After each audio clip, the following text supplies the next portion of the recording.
Oke guys, selamat pagi. Pagi ini ya, kawan-kawan, sahabat Pioneers, saya dapatkan informasi kembali terupdate yang terbaru ya. Di sini dikatakan fase 3 mainnet jaringan Pi ya. Ketika komunitas menganggap perangkat lunak siap untuk diproduksi dan telah diuji secara menyeluruh di testnet, mainnet resmi akan diluncurkan. Oke teman-teman ya, saya ulang ya. Ketika komunitas menganggap perangkat lunak siap untuk diproduksi dan telah diuji secara menyeluruh di testnet, mainnet resmi akan diluncurkan. Jadi nanti ada aplikasi-aplikasi pengembang ya, ekosistem semuanya di testnet, dites semuanya, dan perangkat-perangkat semua dites. Kalau memang sudah siap ya langsung diluncurkan open mainnetnya teman-teman. Kemudian detail penting adalah bahwa selama transisi ke mainnet, hanya akun yang dipilih milik individu nyata yang berbeda yang akan dihormati. Setelah titik ini, voucher tahap pertama dan jaringan emulator akan ditutup dan sistem akan berjalan sendiri selamanya ya. Inilah kecanggihan Web3 di mana seseorang mengakses di situ, sistem sudah berjalan secara otomatis. Contohnya ketika teman-teman nanti mengirim ya, mentransfer koin Pi kita ke teman ataupun ke anggota ataupun ke kawan yang lainnya, itu secara otomatis sudah berjalan sendiri di atas blockchainnya. Ataupun kita berbelanja di Pican Mall ataupun di Pay Barter Mall dan lain sebagainya, kalian cukup mengeklik pesanan dan akan diproses secara otomatis oleh sistem ya. Semuanya berdiri di atas blockchain dan ini Web3 teman-teman ya. Dan saya juga sudah melakukan testnet berkali-kali ke anggota juga dan mengirim beberapa koin ya, koin testnet ke dompet wallet referral saya itu sangat cepat sekali ya. Salut sekali dengan Web3 ini dengan kecepatan yang luar biasa ya.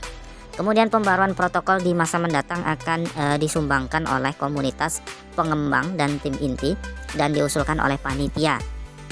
Kemudian implementasi dan penerapannya akan bergantung pada node yang memperbarui perangkat lunak penambangan mereka. Sama seperti blockchain lainnya, tanpa otoritas pusat yang mengendalikan mata uang, itu akan sepenuhnya terdesentralisasi.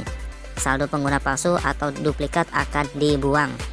Disebutkan dalam artikel bahwa ketika pengujian menyeluruh dilakukan pada jaringan pengujian di sini adalah jaringan utama tertutup. Pengujian komprehensif akan mencakup semua tautan teknis. Dilihat dari kemajuan saat ini masih awal. Tugas penting lainnya pada tahap ini adalah menyelesaikan verifikasi akun KYC untuk memastikan tidak ada orang yang tertinggal. Jadi saya pikir open mainnet Desember kayaknya belum deh, karena kalau dilihat dari sini untuk menyelesaikan KYC secara massal ini perlu proses yang panjang teman-teman ya. Oke, dan setelah jaringan utama bersumber terbuka, voucher dan simulator jaringan akan ditutup pada tahap pertama. Voucher mengacu pada distribusi 100 miliar cryptocurrency dan simulator jaringan ditutup. Berarti tidak akan ada petir untuk mendapatkan Picoin mulai sekarang. Kami berharap keran akan ditutup pada tahun 2025. Jadi kalau memang terakhir penambangan tahun 2025, artinya masih ada kesempatan 1 tahun. Berarti open mainnetnya masih 1 tahun dong. Nah, nanti kita lihat perkembangannya ya kan. Di sini nanti kalau sudah open mainnet, artinya kita tidak bisa menang lagi kawan-kawan, dan tidak ada logo tanda petirnya.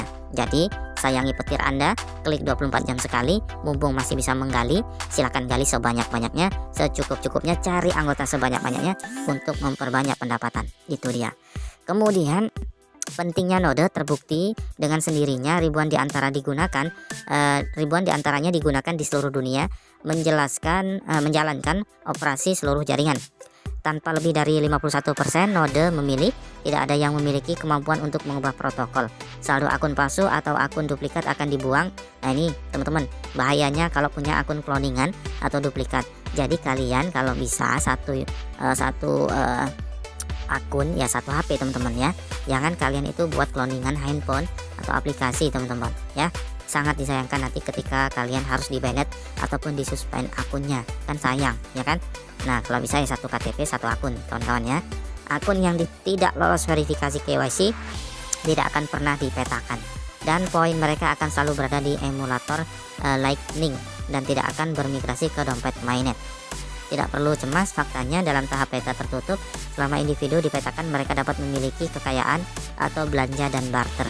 dan sumber terbuka dari jaringan utama akan mempercepat ledakan kekayaan. Jika ini terjadi, setiap trial atau percobaan Blazor akan mencapai sesuatu yang luar biasa. Kalau saya lihat dari berita ini kawan-kawan ya, di sini ada kalimat bahwa mengacu pada distribusi 100 miliar cryptocurrency dan simulator jaringan tertutup, berarti tidak akan ada petir untuk mendapatkan Bitcoin mulai sekarang. Ya, di sini ada harapan, kami berharap keran akan ditutup pada tahun 2025 koin ini kawan-kawan. Oke teman-teman ya.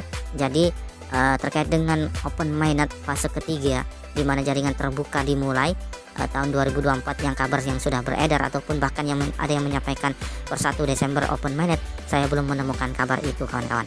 Jadi kita akan lihat perkembangannya. Saya menduga mainnet 2024 itu mungkin di pertengahan tahun kawan-kawan. Kalau meleset ya mungkin sampai tahun 2025 ya.